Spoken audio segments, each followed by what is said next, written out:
చాలా దుఃఖంగా ఉంది. మన మధ్య ఉండాల్సిన మనిషి రేణుక మిట్కో చేతు, ఏ పేరు పెట్టి పిలిచినా సరే మిట్కో మినుగురు. ఎంత చీకటి ఉంటే ఒక మినుగురు అని ఆమె బహుశా ఆ పేరు పెట్టుకొని ఉంటుంది, ఏ ప్రేరణలో ఉన్నప్పటికీ. ఆమె పేరు మిట్కో అనేది ఏం సూచిస్తోంది? ఒక గాఢాంధకారమైన చీకటిని సూచిస్తోంది. నిజానికి అసలు మిట్కోని తలుచుకున్నప్పుడల్లా ఒక దుఃఖం కొద్ది రోజులుగా వెంటాడుతుంది. ఇక్కడ ఈ సభలో చూస్తే చాలా చిన్న అమ్మాయిలు, అంటే ఇక్కడ కొద్దిమంది కనిపిస్తున్నారు. అంత వయసులో నేను రేణుకను చూశాను అరకులో కథల వర్క్షాప్లో. అన్ని రోజులు అందరూ మాట్లాడారు. మాట్లాడిన వాళ్ళు మాట్లాడమన్నప్పుడు ఆమె రాసిన కథల గురించి చెప్పగానే నేను చాలా ఆశ్చర్యపోయి నమ్మలేనట్టుగా ఆమెను అడిగాను, మీరేనా ఆ రేణుకదేవి? రేణుక అంటే మీరా? రేణుక మీరా? అలా అప్పటి భావుకథ కథ మొదలుకొని, ఆ భావుకథ కథని ఈటీవీ ప్రారంభానికి ముందు దాని డిజైన్లో నేను ఉన్నప్పుడు కథాసుధా అని వారానికి ఒక ప్రోగ్రాం వచ్చేది. భావుకథని ఇంకా అలాగే ఆమె రాసిన మరికొన్ని కథల్ని యాంతాలజీగా చేద్దామని నేను చాలా ప్రయత్నించి ఓడిపోయాను. అయితే ఇవన్నీ విషయాలు ఆమె ఆడియోలో ఉన్నాయి. ఇప్పుడు ఆమె సాహిత్యం ఉంది, ఆమె జీవితం చివరి వరకు ఎంత రహస్యంగా ఉందో అంత బహిరంగంగానూ ఉంది. సాహిత్యం వల్ల, ఆమె వ్యక్తిత్వం వల్ల మనం అందరం ఎరిగిన మనిషిని గురించి పరిచయం చేయటం అనేది చాలా కష్టం. ఇక్కడ వేదిక మీద ఉన్నోళ్ళు మాట్లాడడం కాదు, మిమ్మల్ని మాట్లాడుకుంటే మీరు మాట్లాడతారు. మన పర్సనల్ టాక్స్లో కూడా మనం మాట్లాడుతూ ఉంటాం. ఎందుకంటే అంత గొప్ప అపురూపమైన మనిషిగా అనిపిస్తుంది నాకు. అంత సున్నితత్వం, సూక్ష్మ దృష్టి మనం చాలా వాటిని గుర్తించాం. ముఖ్యంగా సాహిత్యం గురించి మాట్లాడాల్సి వచ్చినప్పుడు ఇవాళ దేశ సరిహద్దుల్లో ఒక యుద్ధం జరుగుతోంది. లోపల సరిహద్దులు గీసి అంతకంటే వేల రెట్ల సైన్యాన్ని దించి ఇక్కడ హత్యాకాండ జరుగుతోంది. 2 యుద్ధాలు. ఇప్పుడు అర్బన్ లైఫ్ గురించి, కథల గురించి అన్నారు. నిజానికి వీక్లో 3 కథలు ఉన్నాయి. పూల తోట, అలాగే మిట్కో, అదే మెట్ల మీద అనగనగా అమ్మ. మెట్ల మీద మీకు అందరికీ ఎరిగిన కథ, చెప్పి బోర్ కొట్టించాను.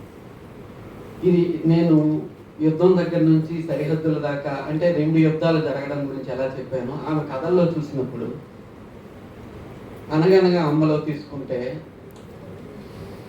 ఆమె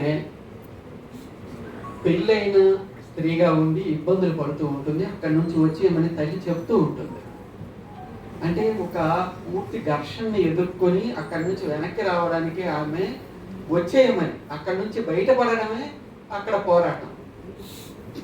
అలాగే ఆమె చివరికి ఉద్యమంలోకి వెళ్ళడం, అది ఒక పోరాటం.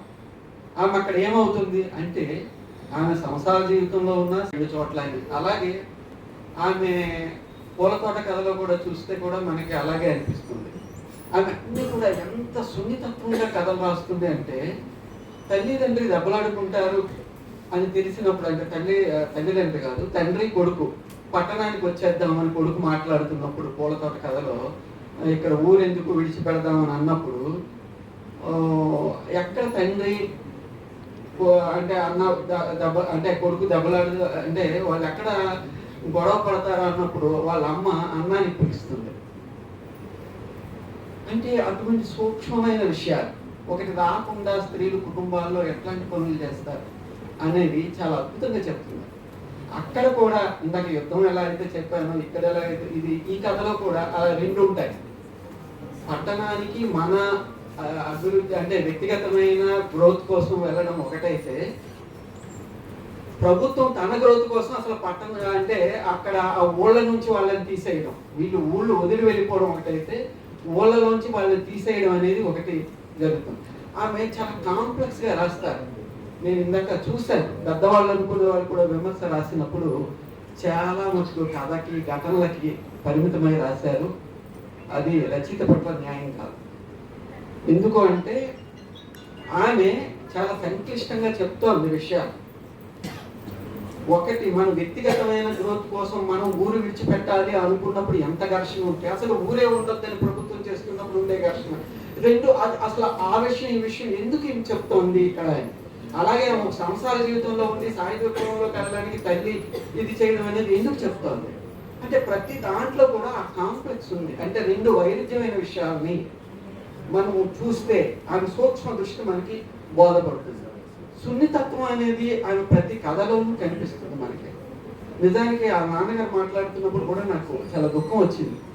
ఎందుకంటే మనము ఒక రచయిత రచన చేస్తున్నప్పుడు ఆ రచనలో పాత్ర స్వభావాల్లో కొన్ని పాత్రల్లోనైనా అన్ని పాత్రల్లోనూ మనం చొరబడిపోతాం.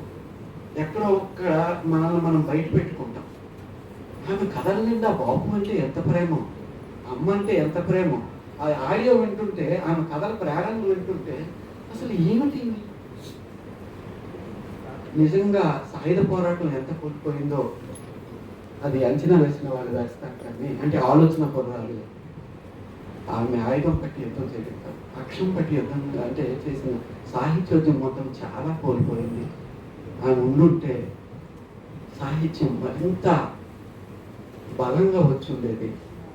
మనకి చదవకుండా మాట్లాడే రచయితలు ఉన్నారు, వాళ్ళ డబ్బు వాళ్ళు కొట్టుకునే ప్రపంచం ఇది. నిజానికి మనకి అనురాధ, షకీర, పద్మకుమారి, మిట్కో ఏంటండి వీళ్ళ కథ చదివినప్పుడల్లా వాళ్ళని చేతులెత్తి నమస్కరిస్తాను. ఇంకొక విషయం, ఎంత క్రూరమైన ప్రపంచంలో అటువంటి మనుషులు మిగలకుండా పోవడానికి గురించిన దుఃఖం పంచుకోవడానికి కూడా లేదు. దుఃఖం గడ్డకట్టేలా చేస్తున్నారు. ఆమె మార్చి 31 చనిపోతే, ఒకటి ఉగాది పండగ అయితే ఉగాది పురస్కారాలు అందుకొని ప్రభుత్వం ముఖ్యమంత్రుల చేతుల మీదుగా అందుకొని రాసిన కొద్ది మంది కూడా, అంటే ఆమె గురించి పోస్టులు పెట్టిన వాళ్ళు కూడా, ఆమె కథ సాధించి తెలిసిన వాళ్ళు పెట్టక తప్పని స్థితిలో పెట్టిన అక్కడ వాళ్ళ ఆమె చనిపోవడం పట్ల సంతాపాన్ని, సానుభూతిని వ్యక్తం చేస్తున్నారు. ఇక్కడికి వెళ్ళి చంపిన వాళ్ళ చేతిలో అవార్డులు తీసుకుంటున్నారు. ఇంత వైరుధ్యంలో ఏం మాట్లాడగలం మనం?